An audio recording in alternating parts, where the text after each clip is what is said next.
Hello बच्चों। तो चलिए आज हम लोग प्रतिरोधों के संयोजन में एक अगला टॉपिक पढ़ने के लिए जा रहे हैं। और आज हम लोगों का टॉपिक क्या है? पार्श्व क्रम संयोजन। ठीक है, आज हम लोग पढ़ेंगे पार्श्व क्रम संयोजन के बारे में कि ये पार्श्व क्रम संयोजन क्या होता है, जिसे हम समांतर क्रम संयोजन भी कहते हैं। क्या कहते हैं? समांतर क्रम संयोजन। तो चलिए देखते हैं समांतर क्रम संयोजन को। तो सबसे पहले क्या कह रहा है कि इस संयोजन में सभी प्रतिरोधों के एक सिरे आपस में जुड़े होते हैं तथा इसी तरह से सिरे दूसरे सिरे भी आपस में जुड़े होते हैं। यानी कि समांतर क्रम क्या होता है? समांतर आप लोग पढ़े होंगे 10th क्लास में, समांतर रेखा इस प्रकार से एक रेखा दूसरे के समांतर होती है ना। तो इसी प्रकार से अब हमारा क्या होगा कि अब हमारा प्रतिरोध वे समांतर एक दूसरे के लगे होंगे। तो किस प्रकार से लगे होंगे तो इसको देखते हैं। देखिए, मान करके चलिए ये हम एक नोड मान करके चल रहे हैं। तो यहाँ से, ठीक है, सबसे पहले यहाँ से क्या हो रहा है कि यहाँ पे हमारा एक ठीक है, एक हमारा प्रतिरोध है। अब इसके समांतर हमारा क्या होगा कि दूसरा प्रतिरोध होगा इस प्रकार से। ठीक है, इस प्रकार से हमारा दूसरा होगा। और फिर क्या होगा? जो तीसरा होगा वे हमारा इस प्रकार से होगा। ठीक है, इस प्रकार से होगा। तो ये तीनों जो आपका प्रतिरोध है, ये तीनों जो आपका प्रतिरोध है, ये क्या होंगे? एक दूसरे के समांतर होंगे। ठीक है, एक दूसरे के सभी क्या होंगे? पैरेलल होंगे। तो इस तीनों का हम क्या करेंगे? आज निकालेंगे किस चीज को? तो प्रतिरोध को, समतुल्य प्रतिरोध को। ठीक है, तो हमें किसी सर्किट में जब जो सर्किट में हम इस चीज को क्यों पढ़ रहे हैं, मैंने आपको पहले क्लास में बताया था इन चीज़ों को हम क्यों पढ़ रहे हैं। इन चीज़ों को इसलिए पढ़ रहे हैं कि हमें जो विद्युत परिपथ में जितना हमें क्या चाहिए? प्रतिरोध चाहिए। तो हम क्या करेंगे कि उस दो मेथड से, समांतर क्रम संयोजन और आपको जो कल की क्लास में मैंने बताया था, इन दोनों के मेथड में से हम क्या करेंगे? एक नया परिपथ तैयार करेंगे, एक नया प्रतिरोध तैयार करेंगे और उसे हम जा करके परिपथ में क्या करेंगे? लगा देंगे। तो वही बात यहाँ पे है। तो जब इस प्रकार का आपका संयोजन होगा तो हम कैसे इसको सॉल्व करेंगे? तो देखिए, ये हमारा क्या हो गया? R1 R2 R3 हो गया, है ना। एक हम क्या कहेंगे? R1 कहेंगे, एक क्या कहेंगे? R2 कहेंगे, एक क्या कहेंगे? R3 कहेंगे। तीन हमारा क्या है? एक दूसरे का पैरेलल आपका रेजिस्टेंस या पैरेलल आपका प्रतिरोध है। अब इसमें यदि हम क्या करें? बैटरी लगा दें। क्या करें? इसमें यदि हम बैटरी लगा दें इस प्रकार से,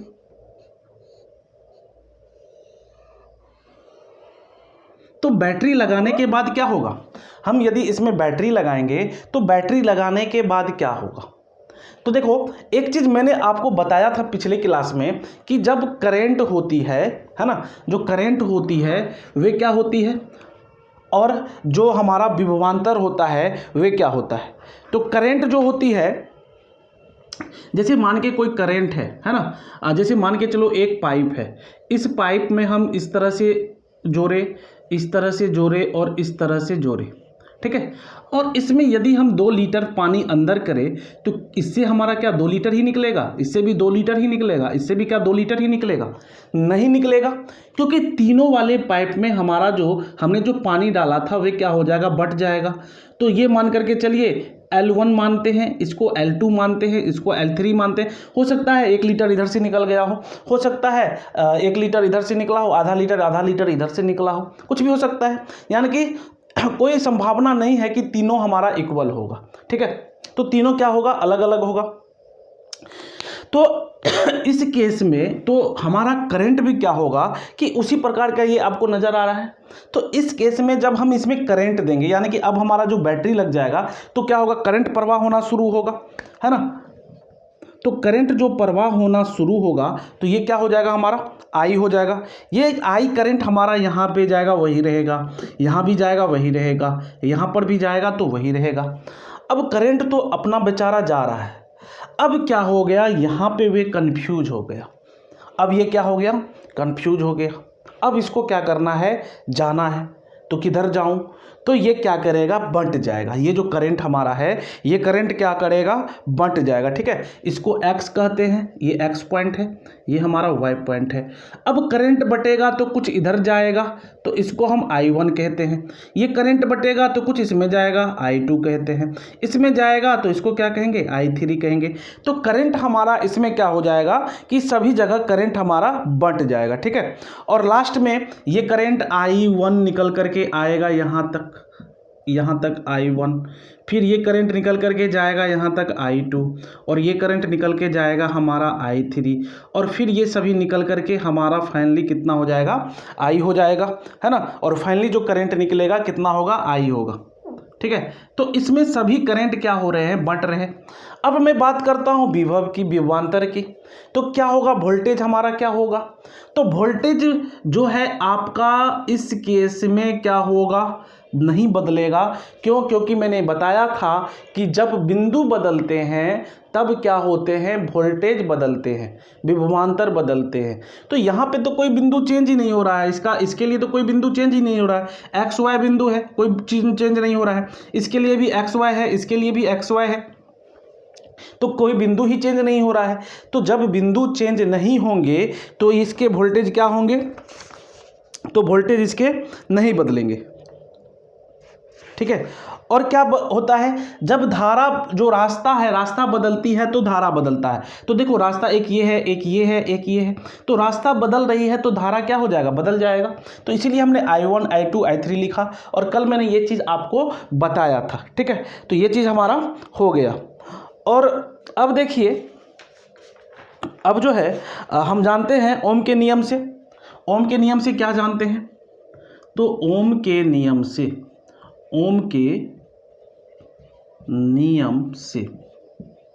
तो ओम के नियम से हमारा क्या होता है, V is directly proportional to I, या I is directly proportional to V।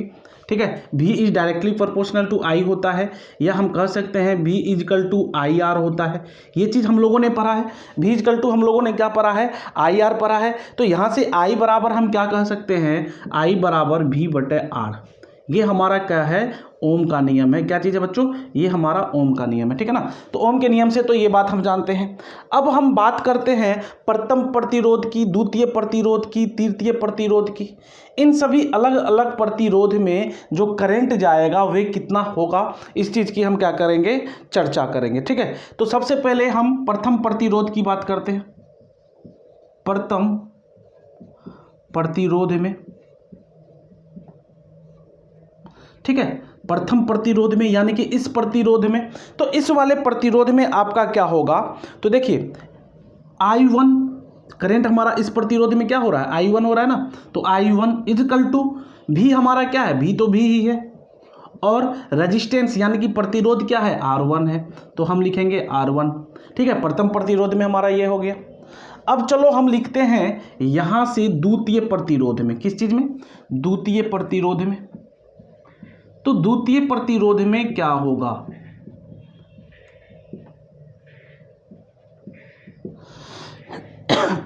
तो देखो ये हमारा द्वितीय प्रतिरोध है ना, तो इसको क्या कहेंगे, I2 कहेंगे। I2 इजकल टू क्या हो जाएगा, V/R2, V/R2। ठीक है, अब तृतीय प्रतिरोध की बात करते हैं। ये जो तृतीय प्रतिरोध है, तृतीय प्रतिरोध में, तो बच्चों ये तृतीय प्रतिरोध में क्या होगा, सोचो तृतीय प्रतिरोध में क्या होगा। तो तृतीय प्रतिरोध में यानी कि I3 कहेंगे, और I3 में हमारा क्या हो जाएगा, V/R3। हम सभी जगह पे V क्यों लिख रहे हैं, तो भी सभी जगह इसलिए लिख रहे हैं क्योंकि हमारा जो वोल्टेज है सभी जगह पे क्या है, समान है। ठीक है, वोल्टेज क्या है, सभी जगह पे समान है। तो अब जो है सभी को हम एक इक्वेशन का नाम दे देते हैं। इसे बोलते हैं भैया 1, ठीक है, इसे बोल देते हैं 2, और इसे बोल देते हैं 3। ठीक है ना, एक को हम बोलेंगे 1, एक को क्या बोलेंगे 2, और एक को क्या बोलेंगे 3। तो अब चलिए हम क्या करेंगे, एक तुल्य प्रतिरोध बनाएंगे। क्या करेंगे, तुल्य प्रतिरोध बनाएंगे, यानी कि इस वाले परिपथ को हम क्या करेंगे, शॉर्ट करेंगे। तो तुल्य प्रतिरोध बनाते हैं, यहाँ पे देखते हैं तुल्य प्रतिरोध बना के किस प्रकार से बनेगा। तो आप लोगों को मालूम है कि तुल्य प्रतिरोध कैसे बनता है। है ना। बस क्या करना है, आपका सारा चीज़ वही रहेगा, बस सभी रजिस्टेंस को शॉर्ट करके एक कर देना है ना। इतना काम बस आपको करना है। तो चलिए करके देखते हैं बच्चों क्या होगा। तो देखो जो हमारा तुल्य परिपथ होगा, क्या होगा, तुल्य परिपथ।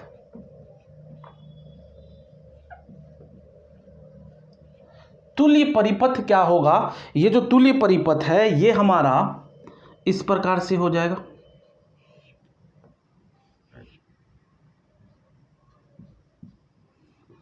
है ना, ये हमारा हो जाएगा। उसके बाद हम क्या लिखेंगे, यहाँ पे आर तुल्य लिखेंगे, यानी कि ये सभी को हमने क्या करा, शॉर्ट कर दिया।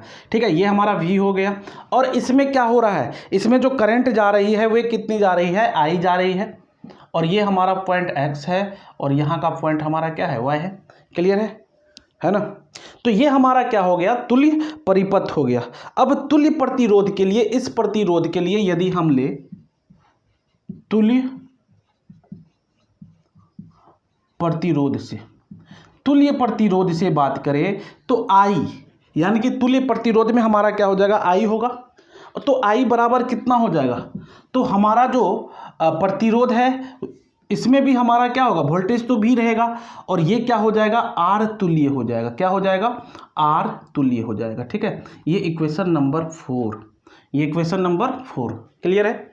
तो यहाँ से आपने देखा हमने I1 निकाला, I2 निकाला, I3 निकाला और I निकाला, यानी कि हमने एक तुल्य प्रतिरोध बनाया इसको सॉल्व करने के लिए, इसको निकालने के लिए। तो बच्चों जल्दी से नोट कर लो, इस वाले पार्ट को हटाना होगा। अब जो है इस परिपथ से हम बात करें टोटल परिपथ में, यानी कि I बराबर क्या हो जाएगा, I1 plus I2 plus I3। ठीक है, I1 plus I2 plus I3। ठीक है, ये हमारा हो जाएगा इस परिपथ से, यानी कि परिपथ से हम लेंगे तो करेंट तो हमारा क्या होगा, करेंट तो उतना ही रहेगा ना, करेंट ना घटेगा ना बढ़ेगा, जितना हम देंगे उतना ही रहेगा, कंज्यूम करके फिर तो उतना ही हो जाएगा। ठीक है, तो ये हम लिखेंगे। अब देखो बच्चों समीकरण, अब हम बात करते हैं समीकरण 1 की, 2 की, 3 की, 4 की। तो समीकरण 1, 2, 3 एंड 4। ठीक है, समीकरण 1, 2, 3, 4 से, है ना, क्लियर है। तो बच्चों 1, 2, 3, 4 हो गया हमारा। अब हम क्या करेंगे, तो देखो क्या करते हैं, समीकरण 1, 2, 3, 4 हो गया।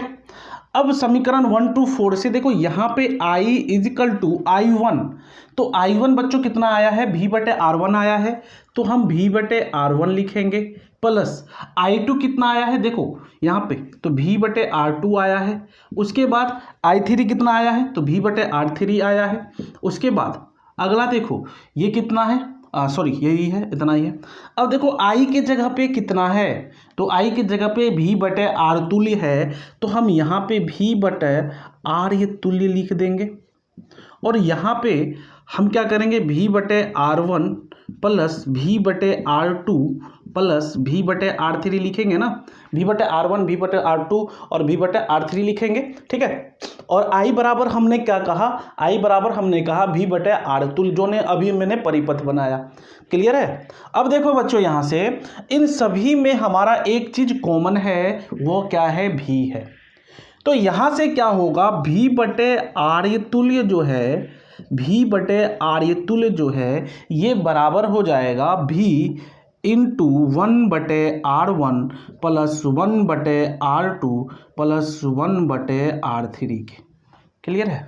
अब देखो, अब इसको हटाएंगे तो क्या होगा, अब इस वाले पार्ट को हम हटा देते हैं और आगे की बात करते हैं। अब देखो बच्चों यहाँ तक तो हमने काम कर लिया, तो अब हमारा ये क्या हो जाएगा, कैंसिल आउट हो जाएगा। तो अब हमारा क्या होगा, 1/R तुल्य, 1/R तुल्य is equal to 1/R1 plus 1/R2 plus 1/R3। तो यही हमारा क्या होता है, यही हमारा पार्श्वकरण संयोजन के लिए, ठीक है, यही हमारा पार्श्वकरण संयोजन के लिए जो हम आर तुल्य निकालते हैं यही होता है। ठीक है, तो यदि मान के चलो यहाँ पे हमारा कितना था, प्रतिरोध कितना था, 3 था। यदि n प्रतिरोध हो, यदि n प्रतिरोध हो तब क्या लिखेंगे, तो जब हमारा n प्रतिरोध हो तो क्या लिखेंगे, R1/R तुल्य equal to 1/R1 plus 1/R2 plus 1/R3 plus 1/R4 dot dot plus 1/Rn। ठीक है, ये हमारा हो जाएगा 1/R1 प्लस 1/R2 प्लस 1/3 इतना। ठीक है, ये हमारा होगा। यदि हमारा मान के चलिए 4 आपको प्रतिरोध हो तो 4, 5 हो तो 5, 6 हो तो 6, 7 हो तो 7, n हो तो n। ठीक है, तो फाइनली हमारा जो फॉर्मूला निकल करके आएगा यही होगा। क्लियर है? तो चलो अब आगे की बात करते हैं, इसके बारे में कुछ बातें लिख देते हैं। तो अभी तक हम लोगों ने जो पढ़ा उसका कंक्लूजन पे आते हैं और इसको अच्छे से समझते हैं। ठीक है, इसके कंक्लूजन के बारे में बात करते हैं। जो भी चीज़ मैंने पढ़ा अभी मैंने जो भी बातें बताई आपको, उन्हीं के बारे में मैंने डिटेल में आपको यहाँ पे लिखा है और उसी को मैं समझाने के लिए जा रहा हूँ। तो सबसे पहले तो पार्श्व क्रम संयोजन को हम क्या कहते हैं, समांतर क्रम संयोजन कहते हैं। ये चीज़ आपको याद रखनी है, या ये नहीं कि कहीं पे आपको यदि पार्श्व क्रम आ जाए तो, या कहीं पे आपको समांतर क्रम आ जाए तो आप कन्फ्यूज हो जाए। ठीक है, तो ये बात आप याद रखना कि पार्श्व क्रम संयोजन ही हमारा क्या होता है, समांतर क्रम संयोजन होता है। अब चलिए आगे बात करते हैं। हमने 3 प्रतिरोध को लिया, उस 3 प्रतिरोध को सॉल्व करके, उस तीनों प्रतिरोध को सॉल्व करके एक हमने तुल्य परिपथ बनाया। जब तुल्य परिपथ हमने बनाया तो उस तुल्य परिपथ से हमने आर्य तुल्य निकाला, और जो आर्य तुल्य हमारा निकल करके आया ये क्या आया था, इस प्रकार से आया। ठीक है, ये हमारा आ गया R1 plus 1/R2 plus 1/R3। तो हमने इस तरह से आर्य तुल्य निकाला। तो वहाँ पे मैंने अभी जस्ट आप लोगों को कुछ बातें बताई थी। वे बात क्या था कि हमने कहा कि ये तो हमने 3 प्रतिरोध के लिए निकाला, ये जो हमने निकाला है ये तो हमने 3 प्रतिरोध के लिए निकाला है। यदि हमारा n प्रतिरोध हो तब क्या होगा, तो n प्रतिरोध के लिए जो पार्श्व क्रम संयोजन होगा वे आपका कुछ यूं होगा, 1/R तुल्य equal to 1/R1 plus 1/R2 plus 1/R3 plus dot dot 1/Rn। कहने का मतलब कि यदि आपको 12 परिपथ दे दिया जाए तो आपको लगातार क्या करना है, 12 परिपथ को इस प्रकार से जोड़ करके लिखना है। ठीक है, तो यही हमारा क्या है, n प्रतिरोधों का सब पार्श्व क्रम संयोजन है। समझ में आ गया होगा? चलिए आगे देखते हैं। अब इसमें कह रहा है कि इस संयोजन में, ठीक है, इस संयोजन में तुल्य प्रतिरोध का व्युत्क्रम संयोजन में जोड़े गए सभी प्रतिरोधों के व्युत्क्रम के योग के समान होता है। देखिए हमने जो प्रतिरोध जोड़ा था R1, R2, R3, ठीक है, अब हमने जो प्रतिरोध को क्या करा, एक नया परिपथ बनाया था, तुल्य परिपथ बनाया था। तो उसको जब हमने सॉल्व किया तो हमारा कुछ यूं निकल करके आया, और ये जो निकल करके आया तो इसको हम क्या कहते हैं, इसको हम कहते हैं व्युत्क्रम, प्रतिरोधों के व्युत्क्रम। ठीक है, तो प्रतिरोधों के व्युत्क्रम के योग के बराबर होता है। ये जो हमारा प्रतिरोध है ये तो इसका व्युत्क्रम है। ठीक है, ये इसका क्या इन्वर्स है, तो इसके योग के बराबर हमारा क्या होता है, जो नया परिपथ बनता है उसका जो आर्य तुल्य होता है उसके व्युत्क्रम के योग के बराबर। ठीक है, तो यह भी हमारा व्युत्क्रम है और यहाँ सारा का सारा हमारा क्या है, व्युत्क्रम है, इसके योग के बराबर होता है। वही बात यहाँ पे कहा जा रहा है। अब उसके बाद देखो क्या कह रहा है, प्रत्येक प्रतिरोध के सिरों पर विभवांतर क्या होता है, समान होता है। मैंने आपको बताया कि वोल्टेज हमारा सभी जगह पे क्या होता है, बराबर होता है। मैंने आपको ये बताया कि जैसे मान के चलो ये प्रतिरोध है, ये प्रतिरोध है, ये प्रतिरोध है, तीनों जगह पे हमारा भी क्या होगा, बराबर होगा। क्यों? क्योंकि ये हमारा क्या है, बिंदु चेंज नहीं हो रहा था, बिंदु चेंज नहीं हो रहा था, बिंदु चेंज नहीं हो रहा था इसमें। तो बिंदु चेंज जब नहीं हो रहा था तो हमारा तो सिर्फ 2 ही बिंदु था ना, एक x बिंदु था, एक y बिंदु था। और मैंने आपको बताया था कि जब बिंदु चेंज हो तो विभवांतर चेंज होता है, और जब रास्ता चेंज हो तो क्या होता है, करंट चेंज होता है। यानी कि यहाँ पे तो हमारा बिंदु चेंज हो ही नहीं रहा था, हमने जो यहाँ पे बैटरी लगाया था तो यहाँ पे तो हमारा बिंदु चेंज हो ही नहीं रहा था। तो इसीलिए यहाँ पे जो विभवांतर होता है वह क्या होता है, समान होता है। क्लियर है? चलो आगे देखते हैं।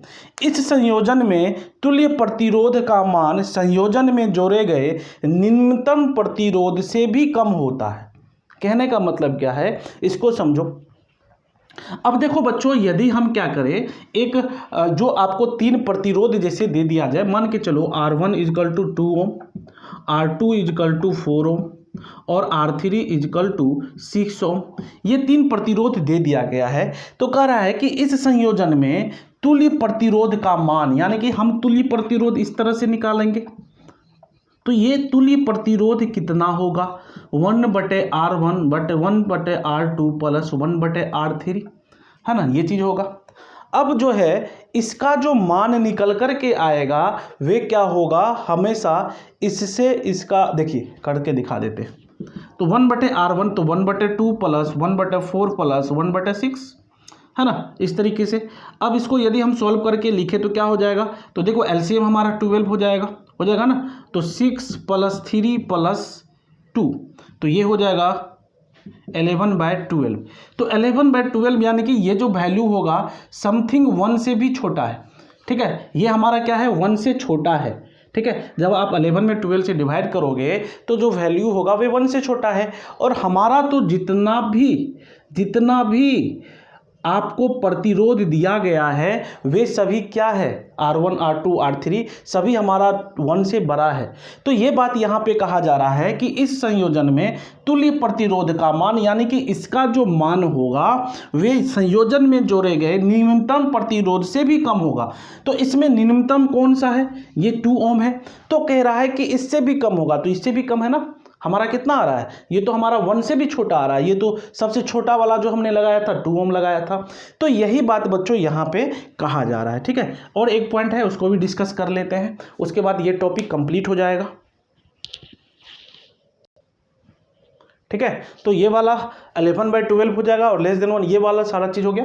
तो अब एक और टॉपिक है, मतलब एक और पॉइंट है, उसको डिस्कस कर लेते हैं। तो वहाँ से हमारा टोटल का टोटल क्या हो जाएगा, हिस्सा खत्म हो जाएगा, ठीक है। तो लास्ट पॉइंट है, ये हो गया होगा, तो जल्दी से चलो नोट कर लो, 2 मिनट और देते हैं, उसके बाद एक नया चीज़ जो है वो लास्ट पॉइंट उसको देख लेंगे हम लोग।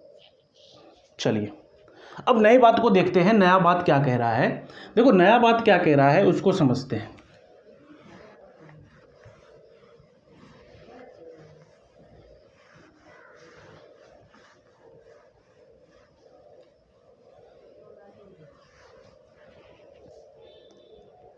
नया बात ये कह रहा है कि V इजकल टू क्या होता है हमारा, V इजकल टू IR होता है। V इजकल टू क्या होता है, IR होता है, जहाँ पे V हमारा क्या होता है, V बराबर हमारा क्या होता है, नियत होता है। यदि हम V इजकल टू नियत कर दे, ठीक है, यदि हम क्या करें V को नियत कर दे तब क्या होगा, इस V को यदि हम नियत कर दे तब हमारा क्या होगा। तो हम जानते हैं कि I is directly proportional to क्या होता है, I जो है आपका क्या होता है, I equal to directly proportional to V। तो I is directly proportional to V, तो यहाँ से क्या होगा कि V बराबर I इंटू आर, V बराबर क्या होगा I इंटू आर। तो हम कह सकते हैं, ठीक है, हम कह सकते हैं कि I इजकल टू V बटे आर, और इसको जब हम क्या कर दे, नियत कर दे, क्या कर दे, नियत कर दे, तो I जो है वे क्या हो जाएगा, तो ये हमारा इन्वर्सली प्रोपोर्शनल टू हो जाएगा किसके, 1/R के, है ना। जैसे हमारा प्रतिरोध बढ़ेगा करंट घटेगा, हमारा क्या है, ये बढ़ेगा घटेगा तो करंट बढ़ेगा, या ये हमारा क्या होगा, घटेगा तो हमारा ये प्रतिरोध क्या होगा, बढ़ेगा। प्रतिरोध को बढ़ाएंगे तो करंट बढ़ेगा घटेगा, यदि हम प्रतिरोध को घटाएंगे तो करंट बढ़ेगा, ये चीज़ हमारा होगा, ठीक है, इस चीज़ों में। तो यहाँ से हम कह सकते हैं कि I1 I2 और I3 बराबर होगा 1/R1 रेशियो 1/R2 और 1/R3 के, ठीक है, ये चीज़ जो है हमारा होता है ना। तो बच्चों अभी तक हम लोगों ने जो टोटल बातों का डिस्कशन करा है, तो सभी का सभी पार्श्व क्रम संयोजन से रिलेटेड टर्म था, और टोटली हम लोग प्रतिरोध का जो संयोजन है दोनों का दोनों संयोजन हम लोगों ने आज कंप्लीट कर लिया। तो इससे बेस्ड जो न्यूमेरिकल होते हैं वे आपको जनरली आपके एग्ज़ाम में आते हैं, तो उसको भी हम लोग करेंगे, ठीक है। तो अगले क्लास में फिर मिलेंगे और अगले क्लास में फिर सॉल्व करेंगे इन सब चीज़ों को। तो चलते हैं फिर से। यदि आप हमारे चैनल पे नए हैं तो चैनल को सब्सक्राइब जरूर कर दीजिएगा। Thank you.